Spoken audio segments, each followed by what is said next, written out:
Welcome to the Three Moons, Three Souls podcast with host Jacqueline Burke. On today's special feature, we are discussing menopause with our special guest Teresa Roulette.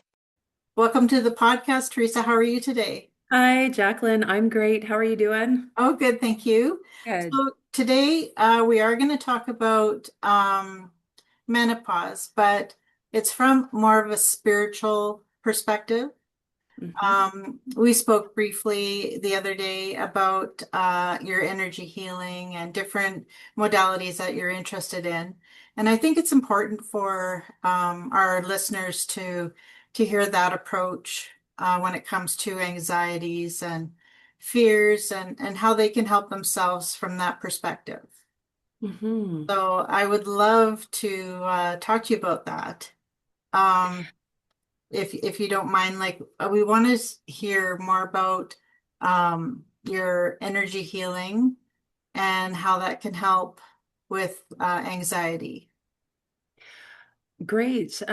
Thanks for that thoughtful question, Jacqueline. And I think like any phase of life is like a rite of passage, and during a rite of passage, there's always things that we're letting go of to embrace a new path and a new way and a new time, a new season. So I think that's what I think is one of the most beautiful things about menopause is embracing that change. But speaking specifically to anxiety or um, any host of other physical symptoms like hot flashes and night sweats and insomnia or anything like that, I just in my own personal beliefs and in my own personal practice, I look at the body as a biological computer. And it's a really fun concept, and I personally find it really, really empowering. So whenever something shows up in my body, I'm like, okay, that's like a flash on the computer screen. Okay, pay attention to me. We need a Yeah, little bit of calibration, or we need to defrag, or yeah, you know. yeah, Um, yeah, so that's been something that I've been playing with and digging deep into for probably the last year or so, and getting even deeper as I learn more practices. So um, for resources, I love like Louise Hay, I think might have yeah, been one of the first people who wrote a book on that. Hers was You Can Heal Your Life. yeah. Another one that I really like is Ina Segal, and I might be Okay. mispronouncing the name, but it is this very dense, like 600 page reference Oh, material, wow. and you can literally go through it and look at anything. So you could look at hot flashes, you could look Oh, at headache, breast cancer, lower back pain, you name it, yeah, and it will give you kind of the emotional, mental, spiritual aspects of that. So, if we talk about anxiety as an example, so say like it could be like mood swings or anything like that. So that could be suppressed emotions or unmet needs yeah, resurfacing. It could be a loss of external identity or grief over changing roles. It's like, okay, so now I'm into this wise woman phase when I used to yeah, be the maiden. And so yeah, there's kind of a grief, but it's a change. So I think like in terms of the spiritual or metaphysical aspects of that, like the anxiety or anger or anything like that, it could just really be about purging unexpressed emotional wounds from yeah, all the decades before this point, or it could be awakening to that wild woman yeah. archetype too. Like it's changing. And when I think of myself, I'm right now I'm 51. And so I'm in the peri-menopause Okay, age. yeah, I could tell you that it was like almost just after I turned 50, I don't know what it was, but all of a sudden my bones started aching and Yeah. my body is just a bit sore. I'm like, what the heck? Yeah. This is not allowed. I know, right? Like, what is going on? So, but even that, when I looked into, what's the emotional and mental cause of that, and the reason I do that is because I made a promise to myself to never be a victim again. Yeah. So I made the conscious choice to treat life like I'm creating it, like I am truly the creator and master of my life. So that would therefore logically follow that I am creating these aches and pains in my body. So why would I do that? Like, Yeah. what am I doing? So, what I've learned is like for that, like with body aches and pains and things like that, it's it could be the burden of carrying others emotionally. And when I first read that in that book, it was like ding, ding, ding, ding, Yeah. ding. I relate to that. And oh, here, and this was another one. I'm just looking at my notes. So for those body aches and pains, it was resistance to surrendering control. Like, Oh, gee whiz, surrender. I can relate to that. I can relate to that Oh, because, being, when you're in kind of that fight or flight mm-hmm. state for so long, you start feeling like, or I did anyway, like you Yeah. have to control everything. Like if I stop running around, the world is actually going to stop spinning. Yeah. Yeah. Anyway, that's a super long answer to your question, but Oh, that's wonderful. Yeah, okay. you say surrender. That's a big word, when it comes to like surrendering our past, all these things that we carry with us that cause our bodies, to have the aches and pains or the level of anxiety or all the fear, any of that, but that's a big undertaking, really, to surrender fully. It Yeah. is. And then what are you surrendering to? Right. There's that saying, let go and let God. And I think when you're surrendering it, there's just radical trust in that my past way of linear thinking and, like all my task lists Yeah. to like kind of giving up and like, I don't know what the frig is going on. Yeah. Yeah. Yeah. and and just going with like more of a non-linear approach and almost like looking at it's actually so much fun when you look at life as everything that's coming at me or coming towards me, somehow I'm in resonance to it. Yeah. So just like my body is a biological computer, I'm looking at the signs and symbols all around me. Yeah. Like what is that telling me? And it's anyway, that could be a whole other conversation Yeah. about looking life like it's a lucid dream. But Oh, anyway. but no, I mean, it is, menopause is, I mean, it requires a lot of conversation. You know, Mhm. I love listening to your views on, like, from the spiritual perspective. Um, because like I say, there's not a lot of that. Like, we talk about supplements, we talk about, exercise and water and all that sort of thing. But we never really dive deep into like our past and could that be possibly affecting our symptoms now that we're in our crone stage, or, that real final stage of a woman's life. So 100%.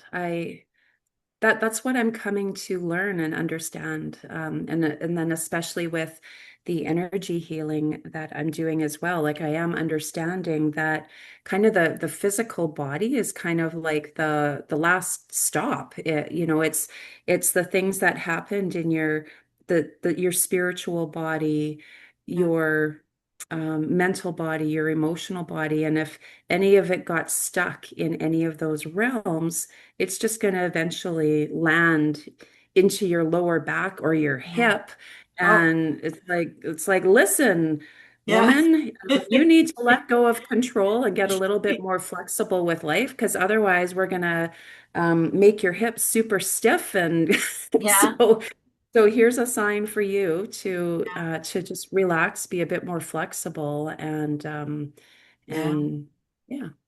That explains my hip issues, actually. Like it's funny, you talk about what can cause aches and pains.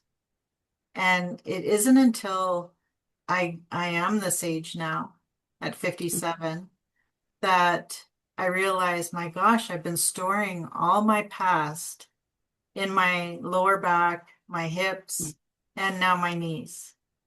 Yeah. you know, and it now listening to you and learning more about, letting go of the past and letting go and surrendering.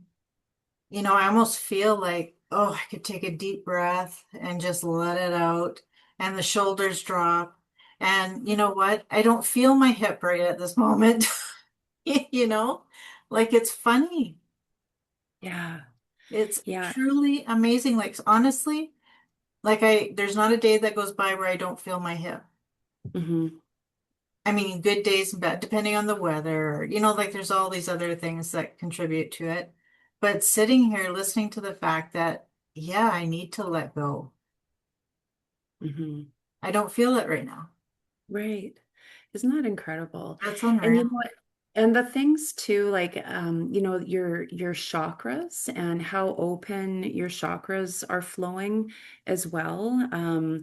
So that the hip, where would that, the hip and the lower back, Yeah. that's going to be the root and the sacral Yeah. chakra. So, what is all of that about? That's fear and safety Yeah. and being grounded and Yeah. everything's connected. Oh, yeah. Everything, yeah, everything. That's amazing. Hmm. So chakra balancing. I believe that through every stage, and especially when we're starting like a new journey into a different stage, do you think it would be a good idea for people to maybe get their chakras balanced, go for a nice like Reiki treatment or energy healing treatment, and just to start that new chapter off in a nice, calm, peaceful way? Hmm. Yeah. Hmm. Yeah, for sure. And there's so many ways to do it. And I love my understanding of yoga as Oh, an example, but I am not the expert on that. I follow some wonderful people. One of them is a mutual yeah. acquaintance, Alicia Yes. Yeah, Alicia. from Yeah, and she does a beautiful Kundalini Yeah. awakening yoga, and it's so beautiful. And if you watch her videos too, she does Yeah. these neat little activations on like online as well. Yeah. But so I know that that is one path that some take. Another path, involves colors too. Right. So when you think about the colors of the chakra. Mhm. So let's say, so both of us, so Yeah. we have hip issues and Right. lower back issues. So it is said in color therapy. So what color is the root chakra? It's red. So it would be to introduce red food into your Oh. life. So beets, Yeah. as an example, or like I can't think of other red foods right now, but it would be incorporating like an essential oils that have a red essence. And I'd have to go to Okay. my reference material. Oh, Actually, I've got all of these correlations on one of my websites. It's the okay. Center for Energy Hmm. Therapy.com. So there's free downloads on there where Okay. you can click on how to balance your root chakra. Okay. Um, and then even things like wearing red, like wearing red panties or, Yeah. putting a red pants on. Yeah. Then it's the same with the throat. Like the throat is blue. So Right. for communication and expressing your truth, you want to have blue energy there. So Oh, if your throat chakra was low, as an example. So that might mean not speaking your truth or not standing up for yourself, not expressing yourself creatively.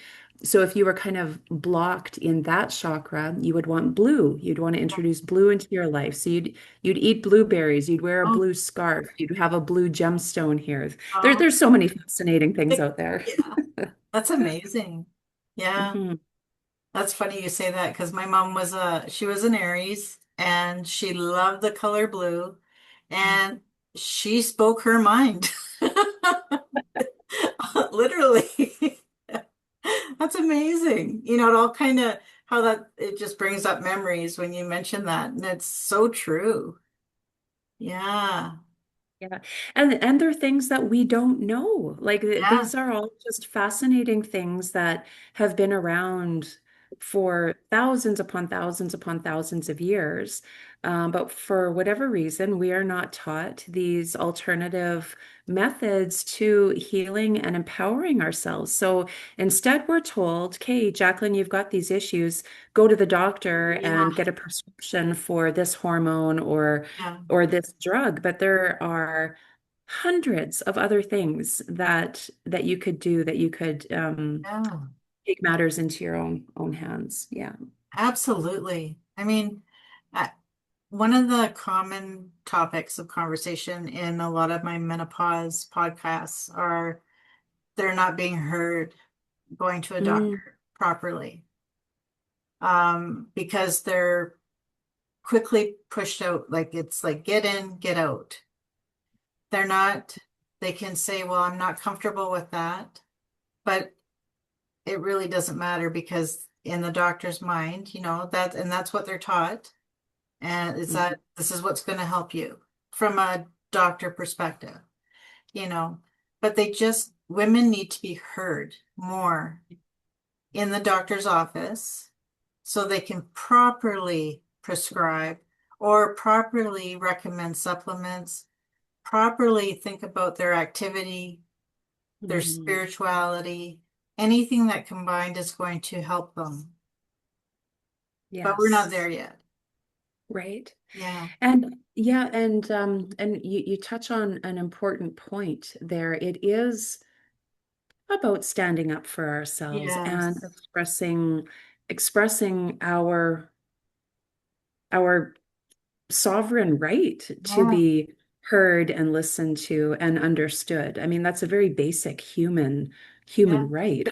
Yeah. So, and hand in hand, I would say if the doctors aren't listening, we've got to find someone else, right? Yeah. Got to find someone else who will listen or take the time and Yeah.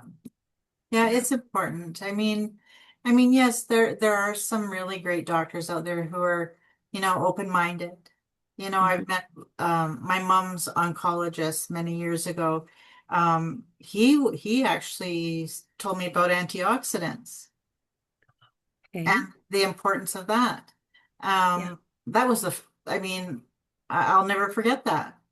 Yeah. I said, well, why didn't my doctor recommend this? But he was of a different mindset Hmm. and I appreciated it, you know. Yeah. But yeah, I mean, every doctor is different, but it's Hmm. finding the one that works best for you or a naturopath or, someone in the holistic field, that, you know, has a different outlook. 100%. Yeah. Yeah. I've I study a lot of different energy therapy, energy healers, always reading about different modalities. So I'm pretty deep into and I'm not sure if I'm saying her name right. Viana Stybal Okay. is her name. So she's the founder of she found a healing called Theta Healing, Oh, okay. and it's an incredible self-healing modality. So it kind of Nice. touches on all of these topics and yeah, it kind of guides you from um, gathering up the energy from the core of the earth, bringing it up through your feet, through all of your chakras, out through your crown chakra, and then beyond, beyond, beyond, and then connecting with source consciousness there. And so it's incredible. Yeah. There's just so much fascinating stuff out there. But yeah, so I'm nearly done that book, and I'm on the hunt for a theta healer now, so I can actually Oh, nice. experience it and Oh, see nice. see how it feels. And Oh, you have to tell me as soon as you do. I will. Yes. Oh, that's wonderful. Okay, so as you know, we incorporate gratitude into our episodes. And I think this is a wonderful episode in talking to you about the spiritual end of menopause. And extremely grateful for that today. But I'd like to know, what are you grateful for on your journey as a woman? Hmm.